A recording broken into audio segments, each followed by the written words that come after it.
안녕하세요. 콩나물쌤입니다. 이번 영상에서는요, 요즘은 왜 점수랑 등수를 안 알려주나요? 에 대해서 한번 이야기 나눠보도록 하겠습니다. 저희 세대들이 학창 시절을 다녔던 한 8, 90년대에는 어떻게 했었죠?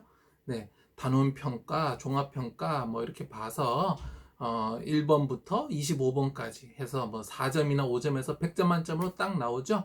그리고 생활통지표에는 수미양가 해서 내가 수학은 80점이고 우리 반에 100점 몇 명, 90점 몇 명 해서 내가 전체 학생 중에 몇 등이다라는 등수가 딱 나옵니다. 그래서 내가 수학을 잘한다, 못한다라는 어떤 그런 기준을 갖고 있었는데요. 요즘에는 자녀 학교에 보내보시면 당연히 아시겠지만 그런 것들이 전혀 나오지 않습니다. 그래서 학부모님들은 좀 불만도 있으세요. 이거 뭐냐 도대체 어떻게 이렇게 해주면 잘하는지 못하는지 내가 어떻게 아느냐라고 불만을 토로하시는데요. 이렇게 바뀐 이유는 뭘까요? 이번 영상 보시고 나시면요. 요즘에 왜 점수, 등수 안 알려주는지 그 평가의 방향과 그 의미를 아시게 되실 텐데요. 그리고 이 다음 영상에서 그 평가에 맞게 어떻게 공부해야 되는지까지 알려드리도록 하겠습니다. 좋아요와 구독하기 하시고 좋은 정보 계속 받아보시기 바랍니다.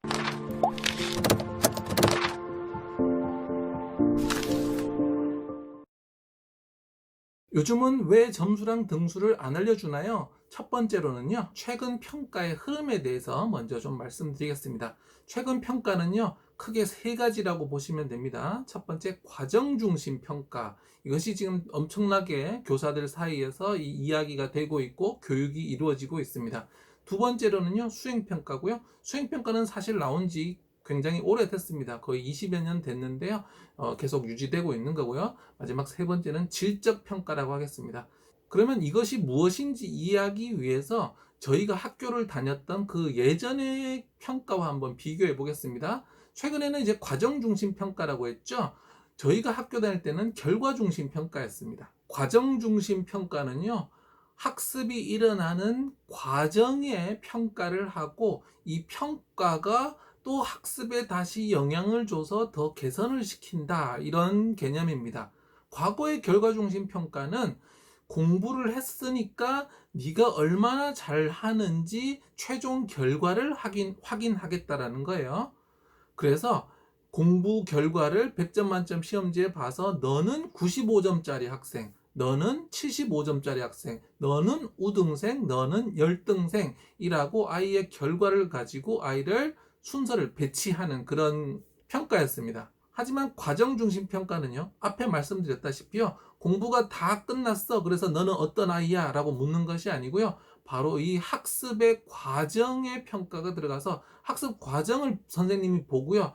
또 이 평가를 보고 피드백을 줘서 너 이런 부분이 부족하니까 개선해 라고 해서 학습 안에 평가가 들어감으로써 이 평가를 통해서 학습을 더 올리겠다라는 거예요. 지금 경기도에서는 성장 중심 평가라고 하는데요. 평가가 너는 잘한다 못한다 낙인으로 끝나지 않고 잘하는 아이는 잘하는 대로 못하는 아이들은 못하는 대로 더 나아질 수 있도록 피드백을 줄 수 있는 학습의 과정에 하라는 것이 바로 과정 중심 평가입니다. 그렇다면 수행 평가는 뭘까요? 수행 평가는 이미 한 20여 년 되었기 때문에 조금 아시는 분들 계실 텐데요. 바로 지필 평가와 반대 있습니다. 우리 지필 평가 저희가 많이 봤던 평가죠. 100점 만점으로 보는 그 시험이요. 수행 평가란 수행, 그러니까 어떤 일을 실제로 시키는 거예요. 그러니까 지필 평가는 네가 이 지식을 아느냐라고 묻는 거죠. 그렇다면 수행 평가는 네가 이 지식을 쓸 수 있느냐라고 묻는 거예요. 우리나라 교육이 크게 비판받았던 지점들, 그리고 지금도 계속 더 개선해야 할 지점이 바로 이건데요. 지식을 암기하고 지식을 머리에 넣는 것을 공부라고 생각을 했던 거예요.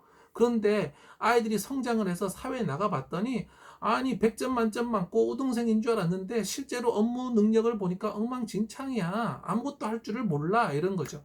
그래서 나온 게 뭐냐면 지식을 아는 것과 그 지식을 이용해서 뭔가 실제로 할 수 있는 것은 다르다. 그러니까 학교에서 지식을 외웠는지 평가하지 말고 지식을 활용해서 실제로 뭔가 할 수 있는지, 일을 수행할 수 있는지를 확인하라는 게 바로 수행평가입니다. 자, 이렇게 보면 분명 지필평가와 수행평가 중에 어느 게 더 바람직한지는 두 번 생각 안 해도 바로 아시겠죠? 답을 외우는 그런 공부들은 아주 지엽적이다고 했는데요. 왜냐하면 할 수 있는 것 안에서 지식은 일부분이거든요. 그러면 할 수 있다는 것은 사실은 지식을 포함을 하는 거죠. 세 번째로는 질적 평가고요. 과거에는 이 반대로 양적 평가를 했습니다. 질과 양 아시죠? 양이라는 건 점수로서 너는 80점, 85점, 90점. 그러면 80점 맞은 아이가 90점 맞은 아이보다 반드시 낮은 수준이냐, 못하느냐? 그렇지 않다라는 거죠. 지식을 암기한 수준과 실제 수행의 질은 다른 거죠. 80점이지만 실제로는 더 잘할 수 있고 100점인데 실제 수행은 엉망일 수 있거든요. 그러니까 숫자로 나타낼 수 있는 양과 실제로 그 일을 어떤 수준으로 이루어낼 수 있는가는 그 퀄리티는 다르기 때문입니다. 그래서 더 이상 점수와 숫자화 하지 말고 아이가 직접 수행하는 그 과정을 질적으로 평가하라는 게 최근의 평가 트렌드입니다. 그래서 이 평가 트렌드를 정리해 보면요. 첫 번째는 단순 지엽적 지식이 아니라 그것을 사용할 수 있는 능력을 평가해라라는 겁니다.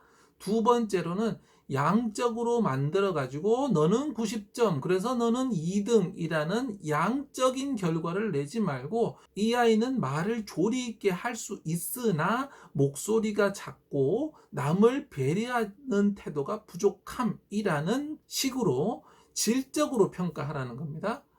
세 번째는 옛날 아이들은 소고기에 도장을 찍듯이 너는 원뿔, 너는 원뿔뿔, 너는 이 우리 소고기에 이렇게 도장 찍어서 등급 매기잖아요. 그러면 이제 소고기의 등급이 결정이 된 거죠. 옛날 평가는 그런 거예요. 너는 100점, 너는 우수생, 너는 50점, 너는 열등생, 너는 인마 학교에서 나가 이런 식의 옛날에는 인간을 소중하게 여기기보다는 재화로, 재원으로 하나의 수단으로 여겼기 때문에 잘하는 애들은 뽑아서 쓰고 못하는 애들은 뭐 니들은 모르겠다 약간 이런 개념이었던 거죠. 그런데 지금은 그것이 아니라 잘하는 아이든 못하든 아이든 성장할 수 있도록 어떻게든 이끌어줘 보자라는 게 최근의 평가 흐름입니다.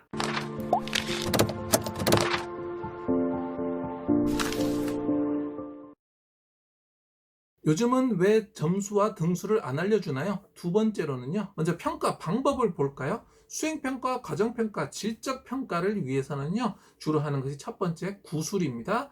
말로 하는 거죠. 발표하고요. 짝에게 설명하고요. 선생님한테 자기가 아는 것을 말하는 거 이런 것들 전부 다 구술평가입니다. 두 번째로는 서술형 평가입니다. 말을 종이에 쓰게 하는 거죠. 영어처럼 말하기를 직접 봐야 되면 구술평가를 하는 거고요. 굳이 개개별로 볼 필요가 없다라고 하면 서술평가가 되겠죠. 저학년은 그럼 구술평가가 되고 글을 좀 쓸 수 있게 되면 서술형 평가로 될 겁니다. 그래서 단답식으로 3번 고르거나 지리산 이런 식으로 단답을 쓰는 것이 아니고요. 구술, 서술, 왜 그런지 구체적으로 설명하고 글로 너의 생각과 논리들을 써내라라는 것이죠. 바로 이게 질인 거죠. 다음으로는 관찰과 포트폴리오가 있습니다. 관찰 평가는요, 아이에게 어떤 과업을 던져주고 그것을 수행하는 과정을 보는 거죠. 예를 들어서 조사학습, 실험학습 이런 것들 주고요. 보고서 쓰기 이런 것들 주고요. 아이가 그것을 하는 과정을 관찰하는 방법입니다. 그 다음으로는 포트폴리오인데요. 포트폴리오는 아이가 만들어낸 과제물들 있죠. 집에서 하는 과제물은 아니고요. 학교 수업 중에 선생님이 내어준 그런 학습지들, 과제물들 쭉 꽂아둔 그런 파일들 우리가 포트폴리오라고 하잖아요. 이 포트폴리오를 넘겨보면서 선생님이 그것을 평가하게 됩니다. 바로 여기에 앞에서 이야기했던 최근 평가의 트렌드가 다 들어있는데요. 첫 번째로는 능력을 보겠다. 너 설명할 수 있니? 네 생각을 서술할 수 있니? 그리고 과제물을 실제로 만들어낼 수 있니? 라는 것들요. 그 다음에 타인과 비교하지 않고 그거 자체만으로 질적으로 평가하는 거고요. 세 번째로는 성장하고 있는지 포트폴리오를 보는 거죠. 포트폴리오를 보면서 점점점 뭔가 개선되고 있는지 예를 들어서 국어에서 말하기다 그러면 기간을 가지고 계속 관찰하는 거예요. 3월, 4월, 5월, 6월, 7월 보면서 발표하는 능력이 늘어나고 있는지 등을 볼 수 있는 거죠. 또 한 가지 중요한 점은 태도가 포함된다는 겁니다. 예전에는 태도가 포함되지 않았어요. 대충 게으르지만 100점 맞을 수가 있는데요. 지금은 성실히 즐겁게 남들과 협력하면서 하느냐가 평가에 들어갑니다. 그래서 조별학습이라는 게 들어가죠. 조별학습이 들어갔을 때 자기 과제를 잘 하는가, 또 조언과 트러블 없이 문제를 완성해내는가, 책임감을 갖고 하는가, 즐겁게 성실하게 하는가가 다 들어가고요. 그래서 과제물은 우수하지만 태도가 불성실하다면 좋은 내용물에도 불구하고 낮은 점수를 받을 수도 있습니다. 처음에 이제 태도가 평가에 들어왔을 때는 왜 태도까지 평가하는 거지라는 의문이 있었는데요. 어떤 능력을 발휘한다는 것은 결국 장기적으로 봤을 때는 태도를 반드시 포함하기 때문입니다. 태도가 나쁘면 일회성 결과는 뽑아낼 수 있지만 장기적인 결과를 뽑을 수 없기 때문에 아이들에게 태도의 중요성을 가르쳐주고 태도를 강조하기 위해서 태도가 평가에 들어오게 된 것입니다. 좋아요와 구독하기 하시고 좋은 정보 계속 받아보시기 바랍니다.